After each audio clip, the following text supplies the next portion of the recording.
Hello students. तो जैसे कि हमने आगे के लेक्चर में न्यूमेरिकल की प्रैक्टिस की थी, तो after practising numericals and studying about speed, velocity, uniform motion, non uniform motion, distance, displacement and numericals, now we have to go towards acceleration and different types of acceleration. So first of all, what is acceleration? So what we have seen earlier, if your object is moving in uniform motion, it means speed is not changing with respect to time. Second is non-uniform motion, it means object is continuously changing its speed with respect to time. तो यहाँ पर हमने दो चीजें अलग अलग देखी है. अगर आपके पास यूनिफॉर्म मोशन है, अगर बेटा आपको uniform and non uniform motion के बीच में डिफरेंस मालूम नहीं है, तो आप हमारा लेक्चर नंबर 4 ये प्लेलिस्ट में जाकर देख सकते हो, जिसमें आपको ये पूरा रिवीजन देखने को मिलेगा. Uniform motion means that object की velocity, the velocity of object remains constant throughout the motion, that we call as a uniform motion. तो यहाँ पर आपको याद क्या रखना है, सिर्फ इतना, uniform motion no change in velocity, uniform motion no change in velocity. But next thing, non-uniform motion means change in velocity. Non-uniform motion के अंदर क्या होता है कि ऑब्जेक्ट की वेलोसिटी कंटिन्यूअस चेंज होती है. तो आपके पास मिनिमम 2 वैल्यूज ऑफ वेलोसिटी आएगी. It means one will be final velocity, one will be initial velocity. तो यहां पर आपको फर्स्ट ऑफ ऑल एक नोमेनक्लेचर याद रखना है.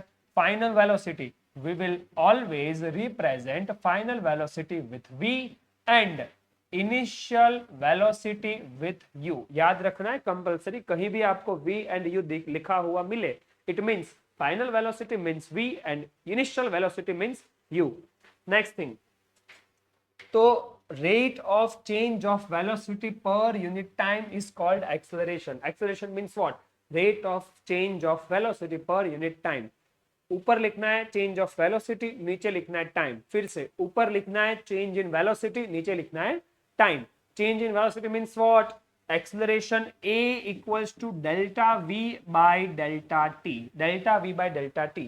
डेल्टा का मीन मतलब क्या होता है, हर बार याद रखना है आपको. डेल्टा आपको कहीं भी लिखा हुआ मिले, जैसे हमने पहले लेक्चर में बात की थी, delta means what? There is nothing big thing behind this delta. Delta means what? Delta means difference, final minus initial.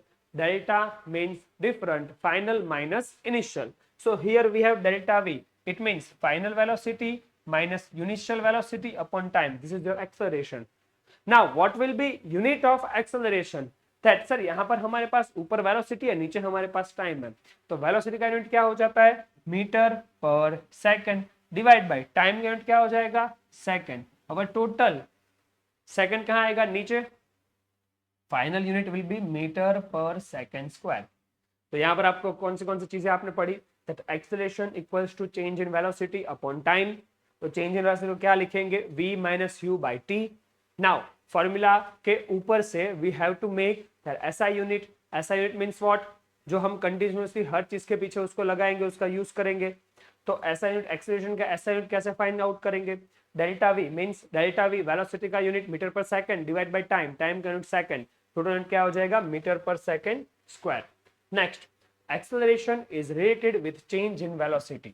Acceleration is related in change in velocity. Now अभी एक बात आपके दिमाग में क्लियर होनी चाहिए, that velocity is vector quantity. Velocity is vector quantity means it has magnitude as well as direction. It has magnitude as well as direction. Magnitude means value, magnitude means value and direction means, तो आपको मालूम है direction. Okay, तो magnitude, तो velocity की magnitude भी change हो सकती है, तो उसको हम चेंज इन वेलोसिटी ही बोलेंगे.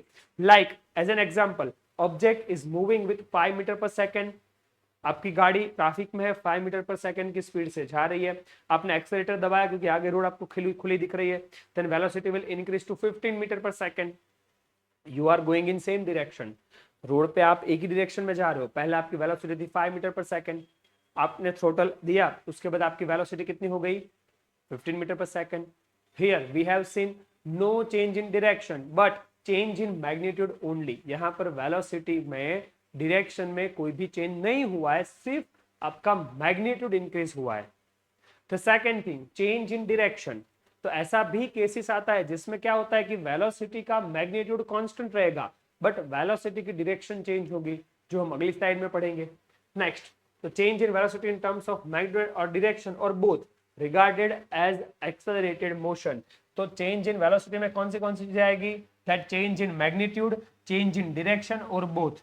या तो ऑब्जेक्ट की वेलोसिटी का मैग्नीट्यूड चेंज होना चाहिए, या तो उसकी डायरेक्शन चेंज होनी चाहिए, या दोनों चीजें एक साथ चेंज होनी चाहिए। That we will refer as acceleration. Next, so हमने आगे देखा कि वेलोसिटी का मैग्नीट्यूड चेंज मतलब क्या? आपकी गाड़ी की वेलोसिटी 15 होगी, 25 होगी, 30 होगी, वो जो चेंज आता है, आप गाड़ी सेम डायरेक्शन में मूव कर रहे हो बट उसकी वेलोसिटी की वैल्यू अप डाउन होगी। Now let's move towards circular motion. तो सर्कुलर मोशन में क्या देखने को मिलता है? Let's suppose one car is moving around this circle. आपके पास एक कार है जो इस सर्कल के आसपास सर्कुलेट कर रही है, रोटेट कर रही है। Next, the speed of this car. तो यहां पर जब कार मूव करेगी तो उसकी वेलोसिटी की स्पीड, मैं बोल रहा हूं कि एक कार सर्कल के आसपास 30 किमी पर आवर की स्पीड से मूव कर रही है। इट मींस कार 30 किमी पर आवर, उसका जो मैग्नीट्यूड होगा वो तो कांस्टेंट ही रहेगा, there will be no change in magnitude. But ये मोशन को हम क्या बोलेंगे? एक्सेलरेटेड मोशन बोलेंगे कि नहीं बोलेंगे? अब सोचो, यहां पर क्या होता है, हर एक पॉइंट पर change in direction. If we are at this point then velocity will be in this direction. We are at this point, then velocity will be in this direction. At this point, in this, at this point, in this. So at each and every point, object is changing its direction, not magnitude. तो ये वाले case में object अपनी direction change कर रहा है, magnitude उसका constant है। This is also accelerated motion, this is also accelerated motion. तो एक्सेलरेटेड मोशन मतलब क्या होता है कि वेलोसिटी सर 5 थी, 10, 15 ऐसे बढ़ती है, उसका एक्सेलरेशन बोलते हैं। हाँ, वो सही है। ऑब्जेक्ट सर्कुलर मोशन में है, वेलोसिटी की वैल्यू सेम है, ये भी एक्सेलरेटेड मोशन ही है, because here object changes its direction continuously. Next, तो एक्सेलरेटेड मोशन में हमारे पास दो चीजें आ गई है। एक आ गया है हमारे पास वेलोसिटी का डायरेक्शन, वेलोसिटी का magnitude and change in both. अभी आपको क्या देखना है कि दोनों में अगर चेंजेस हो गया तो सर ये चेंजेस रेगुलरली है कि इरेगुलरली है?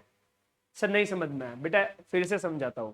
आपने एक्सेलरेशन की एक वैल्यू अप्लाई कर दी, ओके, सिंपली एक्सेलरेशन होता क्या है वो एक अनदर एग्जांपल से समझते हैं। अगर मैं बोल रहा हूं कि आपने गाड़ी में एक्सेलरेशन अप्लाई किया 2 किमी पर आवर का, 2 किमी पर आवर का आपने रेगुलर एक्सेलरेशन अप्लाई किया, ओके, मीटर पर सेकंड लेते समझने में आसानी रहेगी।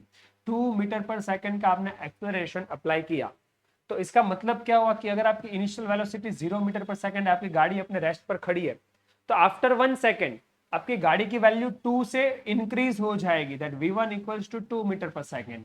आफ्टर अनदर सेकंड अगेन आपकी वेलोसिटी 2 की वैल्यू से इंक्रीज हो जाएगी, so in second v2 equals to 4 metre per second. Next v3 equals to 6 metre per second.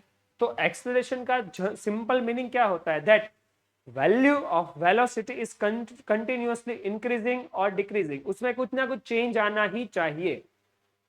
Next, तो सर ये जो चेंज आया हमारा, सर आपने बोला कि 0 सेकंड से पहली सेकंड में गए तो 2 का इंक्रीमेंट हुआ, फर्स्ट से सेकंड सेकंड में हम लोग गए तो वहां पर हमारा अगेन 2 का इंक्रीमेंट हुआ, फ्रॉम 2 to 3 अगेन 2 का इंक्रीमेंट हुआ।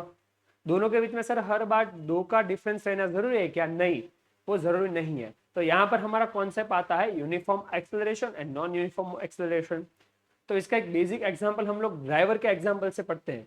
आपने कई बार आप गाड़ी में बैठते हो तो कोई अच्छा एकदम जो क्या बोलते हैं बहुत ही स्ट्रांग ड्राइवर, या जिसको ड्राइविंग बहुत ही अच्छी आती है, अच्छा ड्राइवर, बेस्ट ड्राइवर हम किसको बोलेंगे? कि आप उनकी गाड़ी में बैठे हो और आपको गाड़ी में एक भी झर्क महसूस नहीं होता है, उसकी गाड़ी की स्पीड बढ़ती है, कम होती है, लेकिन वो यूनिफॉर्मली स्पीड बढ़ाता है, कम करता है। जबकि कई बार क्या होता है, आपको नया नया कोई सीखने वाला बंदा है, उसकी गाड़ी में आप बैठ जाइए तो क्या होगा, वो एकदम धड़ांग से एक्सीलेटर पर पैर रखेगा तो आप इसे पीछे चले जाओगे, और एकदम तुरंत ही उसने ब्रेक अप्लाई कर दी तो आपका फेस आगे टकरा जाएगा। इट मीन्स उसमें आपको झड़क लगते रहते हैं। तो उसमें क्या होता है कि उसकी गाड़ी की स्पीड बढ़ती है या कम होती है, वो तो होता ही है, लेकिन उसके साथ साथ ये जो एक्सेलरेशन की वैल्यू है उसमें भी वो चेंज करता है। तो यहां पर आएगा हमारे पास दो चीजें, uniform acceleration and non uniform acceleration. तो यूनिफॉर्म एक्सेलरेशन हम किसको बोलेंगे? Uniform acceleration means object changes its velocity in equal amount of time with same rate. तो वेलोसिटी का इंक्रीमेंट और डिक्रीमेंट दोनों रेट भी सेम रहता है और टाइम भी सेम रहता है। मतलब कि एक्सेलरेशन की वैल्यू थ्रू आउट कॉन्स्टेंट रहती है। There is no change in acceleration, there is no change in acceleration. Acceleration में कोई चेंज नहीं आएगा। बेस्ट एग्जांपल है फ्री फॉलिंग ऑब्जेक्ट। कोई भी ऑब्जेक्ट फ्री फॉल कर रहा है, तो जब भी कोई ऑब्जेक्ट फ्री फॉल करता है तो उसको क्या लगता है, अर्थ का ग्रेविटेशनल फोर्स, जिसकी वजह से वो अर्थ के एक्सेलरेशन की जो वैल्यू है, जिसको हम जी से रिप्रेजेंट करते हैं, जी, स्मॉल जी, तो जी की वैल्यू क्या होती है आपको मुझे कमेंट सेक्शन में बताना है। What is the value of g for earth, हमारे अर्थ के लिए इसका ग्रेविटेशनल एक्सेलरेशन का कांस्टेंट वैल्यू कितना है, वो आपको मुझे कमेंट सेक्शन में बताना है। तो वो वैल्यू हर बार कांस्टेंट रहती है और उसी वैल्यू से ऑब्जेक्ट फ्री फॉल करता है। और अगर आप कोई चीज को ऊपर फेंकोगे तो वो चीज वही डी एक्सेलरेशन से ऊपर जाएगी। Next thing is non uniform acceleration. अगर कोई भी ऑब्जेक्ट का एक्सेलरेशन का वैल्यू बढ़ता है, घटता है, चेंज होता है, मतलब पहली सेकंड पे एक्सेलरेशन 2 था, फिर एक्सेलरेशन 4 हो गया metre per second square, metre per second square. Next उसके बाद एक्सेलरेशन का वैल्यू फिर से 3 मीटर पर सेकंड स्क्वायर हो गया। इट मींस एक्सेलरेशन का वैल्यू भी कंटिन्यूअसली चेंज होता है। तो उस चीज को हम क्या बोलेंगे, नॉन यूनिफॉर्म एक्सेलरेशन। और नॉन यूनिफॉर्म एक्सेलरेशन की वजह से प्रोड्यूस होता है झर्क। झर्क जिसको आप हिंदी में हम बोलते हैं झटका। आपको कोई भी जगह पर झटका महसूस होता है, jerk, that is due to non uniform acceleration. Next, positive and negative acceleration. तो एक्सेलरेशन की वैल्यू पॉजिटिव भी हो सकती है, नेगेटिव भी हो सकती है। तो जैसे हमने पहले एक्सेलरेशन को डिफाइन किया, that acceleration equals to change in velocity per time. तो वेलोसिटी आपके पास वेक्टर क्वांटिटी है, इट मींस एक्सेलरेशन भी वेक्टर क्वांटिटी है। कंपलसरी याद रखना है, acceleration is a vector quantity, acceleration is a vector quantity. अगर ऑब्जेक्ट की जो वेलोसिटी है वो एक्सेलरेशन अप्लाई करने के बाद इंक्रीज होती है, if velocity of object increase with respect to time, then direction of acceleration is same as the velocity।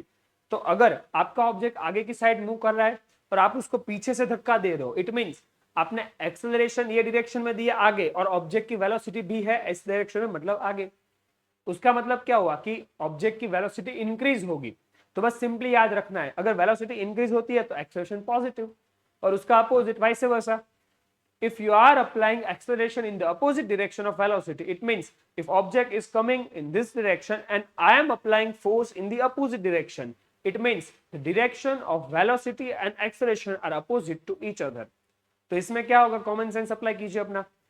Velocity and acceleration दोनों के डायरेक्शन अपोजिट है, means velocity will decrease, velocity will decrease, जिसको दूसरी भाषा में हम क्या बोलेंगे, on applying brakes, on applying brakes. तो जैसे आप ब्रेक अप्लाई करोगे तो वेलोसिटी कम होती है।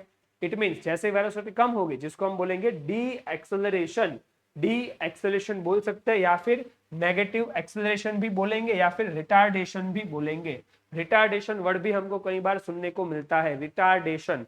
Retardation means negative acceleration, retardation means negative acceleration. तो यहां पर हम एग्जांपल से पढ़ते हैं।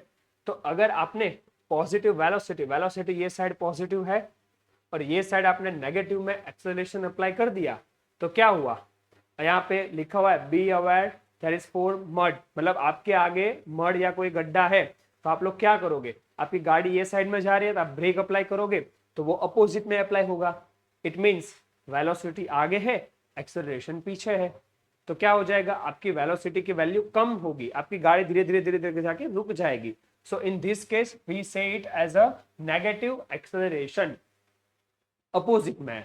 और ये साइड में देखते हैं, आप गाड़ी आगे लेके जा रहे हो और आपको मालूम है कि आगे आपको डोनट मिलेगा जो आपको खाना है, आपको डोनट बहुत पसंद है, तो आप क्या करोगे, गाड़ी का लीवर एकदम तेज से अप्लाई करोगे, एक्सीलेटर पर पैर दबा दोगे पूरा का पूरा।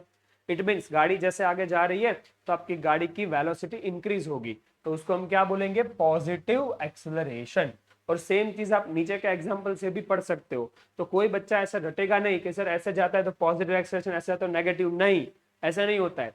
If your car is moving in this direction, तो अब आपकी कार अगर ये डायरेक्शन में जा रही है and you are applying acceleration in this direction, it means it is positive, and car is going in this direction और acceleration यहाँ पर है, तो इट इज नेगेटिव एक्सेलरेशन। तो नेगेटिव ये साइड, पॉजिटिव ये साइड, ऐसे कभी भी रटना नहीं है, सिर्फ कॉमन सेंस से याद रखना है। अगर वेलोसिटी इंक्रीज होती है ऐसा एक्सेलरेशन है, you are applying acceleration and velocity increasing, it means it is positive acceleration. If velocity is decreasing then it is negative acceleration। ठीक है, तो ये हमारा पूरा था एक्सेलरेशन का टॉपिक। आशा करता हूँ आपको एक्सेलरेशन पूरा समझ में आ गया होगा, और इसमें अगर आपको कोई भी डाउट है या कोई भी टॉपिक आपको डिटेल में पढ़ने की इच्छा है तो आप कमेंट सेक्शन में हमको बता सकते हो। थैंक यू, मिलते हैं अगले सेशन में।